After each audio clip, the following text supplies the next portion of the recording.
नरसिंहानां रसानां छन्दसामपि मंगलानां च करतारो वंदे वाणी विनायको। श्री गणेशाय नमः। श्री जानकी वल्लभो विजयते। आज की इस शंखनाद चर्चा में आपका स्वागत है, नंदन है, वंदन है और अभिनंदन है। आज की शंखनाद चर्चा कुछ समसामयिक प्रसंगों पर आधारित है। पता नहीं कौन सा मान्यवर कहाँ से बोल रहा था, रामायण और रामचरितमानस पोटेशियम साइनेट के जैसा है। रामायण और रामचरितमानस जहर है। अरे जो इस जहर को पी जाए वो महादेव बन जाता है। जो इस जहर को अपने गले में धारण करे वो नीलकंठ कहलाता है। किसी संत की शरण में जा करके देखिए, आपको रामायण और रामचरितमानस का मर्म समझ में आ जाएगा। रामचरितमानस और रामायण सौहार्द सिखाती है, प्रेम सिखाती है। लैला मजनू की कहानियाँ बहुत पढ़ ली, श्री फरहाद के नाटक बहुत देख लिए, रोमियो जूलियट की फिल्में बहुत देख ली। तनिक राम सीता के प्रेम की पराकाष्ठा को परखने का प्रयत्न कीजिए। और आज यही शंखनाद चर्चा का विषय भी है। ये प्रसंग आया क्यों? क्योंकि सुत माँ नहीं मातु पिता तब लो, अबलानन दीखी नहीं जब लो। छोटे छोटे बालक अपने माता पिता के वश में तभी तक हैं जब तक किसी अबला का आनंद, किसी स्त्री का मुख का दर्शन नहीं होता है। और उसी दर्शन के उपरांत उनको लगता है कि प्रेम चालू हो गया, प्रेम स्टार्ट हो गया। किंतु यदि आपको प्रेम की पराकाष्ठा देखनी है तो रामचरितमानस से अच्छा उदाहरण आपको कहीं देखने को मिलेगा नहीं। प्रेम में वियोग है, विरह है, तड़प है, और जहाँ पे तड़प है वहीं पे प्रेम की अग्नि परीक्षा होती है। रामचरितमानस में कई प्रसंगों में सर्वसिद्ध होता है। कुछ प्रसंगों को आज आपके साथ साझा करेंगे। आजकल के प्रेम को आप अगर देखेंगे तो हर गली नुक्कड़ पे, हर चौराहे पे, सार्वजनिक स्थानों में, पार्कों में आपको प्रेम दिख जाएगा। छोटे छोटे युवक युवतियाँ प्रेम करते हुए आपको नजर आ जाएंगे। जरा विचार कीजिएगा, जो प्रेम आज आपको पार्कों में, गली चौराहों पे दिखता है, क्या वो प्रेम है? कहीं वासना का पुट होता है इनमें, और वो प्रेम तभी तक ही रुका हुआ है जब तक एक दूसरे के शरीर का दर्शन न हो जाए, दैहिक भोग न हो जाए, तभी तक प्रेम है। जिस दिन दैहिक भोग हो गया, दैहिक संगम हो गया, उसी दिन वो प्रेम समाप्त हो जाता है। रामचरितमानस में विरह का, वियोग का इतना सुंदर अप्रतिम उदाहरण आपको देखने को अन्यत्र कहीं नहीं मिलेगा जो रामचरितमानस में मिलेगा। आपको प्रसंग आपके साथ साझा करेंगे। माता सीता लंका में रावण की कैद में थी। हनुमान जी उनका पता लगाते लगाते जब लंका पहुंचते हैं और माता सीता को अपना परिचय देते हैं, प्रभु की कुशल सुनाते हैं, माता सीता हनुमान जी से प्रभु का हाल चाल पूछती है। देखिए प्रेम की पराकाष्ठा जो हनुमान जी ने प्रभु के हृदय की बात माता सीता को बताई इतने सुंदर शब्दों में, वो पराकाष्ठा आपको रामचरितमानस में मिलेगी। कैसे? कहेहु राम वियोग तव सीता, मोपहु सकल भय विपरीता। कहेहु राम वियोग तब सीता, मोपहु सकल भय विपरीता। जे हित रहे करत ते पीरा, उरग श्वास समुद्र विधि समीरा।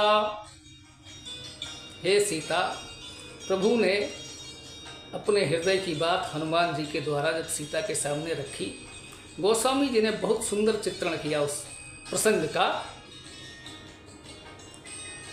अभी तक जो हित करने वाले थे, जो सुख देने वाले थे, वो आज सारे के सारे पीड़ा का अनुभव कराते हैं। तुम्हारे वियोग में मेरे मन की दशा ये है। कहेहु ते कछु दुख घटी होई, काहे कहो यह जान न कोई। और ये संदेश मैं तुमसे कह इसलिए रहा हूँ क्योंकि ऐसा सुना है कि कहने से भी मन की पीड़ा थोड़ी कम हो जाती है। किंतु कहें किससे? कहें उसी से सकते हैं जिसके वियोग में हमारा मन पीड़ा से युक्त है। आगे प्रभु का संदेश हनुमान जी ने सुनाया माता सीता को। तत्व प्रेम कर मम अरु तोरा, जानत प्रियाए तु मन मोरा। तत्व प्रेम कर मम अरु तोरा, जानत प्रियाए तु मन मोरा। सो मन सदा रहत तो ही पाही, जानु प्रीति रस यत नहीं माही। हे सीता, मेरे और तुम्हारे प्रेम का जो तत्व है, जो रहस्य है, वो केवल मेरा मन ही जानता है और कोई नहीं जानता है। और इस तत्व को, इस रहस्य को, इस पीड़ा को मैं किसी से कह भी नहीं सकता हूँ, केवल अपने मन में धारण किए हुए हूँ।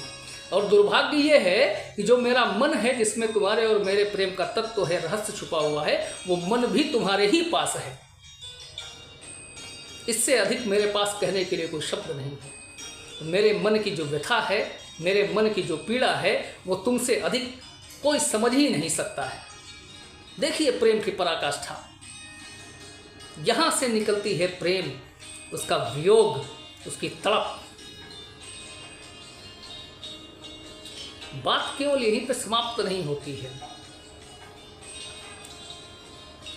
हनुमान जी, उन्होंने लंका को जला के तहस नहस कर दिया, राख कर दिया। वापस जब लौटने लगे तो माता सीता के पास गए और हनुमान जी ने माता सीता से पूछा, हे माता, मैं वापस जा रहा हूँ प्रभु श्री राम के शिविर में, आपकी तरफ से आपका क्या संदेश मैं प्रभु को सुना दूँ। माता सीता ने अपना संदेश हनुमान जी को बताया। और जब हनुमान जी प्रभु श्री राम के पास पहुँचे, उनके शिविर में पहुँचे, तो उन्होंने, सीता जी ने जो भी बात हनुमान जी से कही थी, वो बात प्रभु को सुनाई। बड़े सुंदर शब्दों में गोस्वामी जी ने रचना की।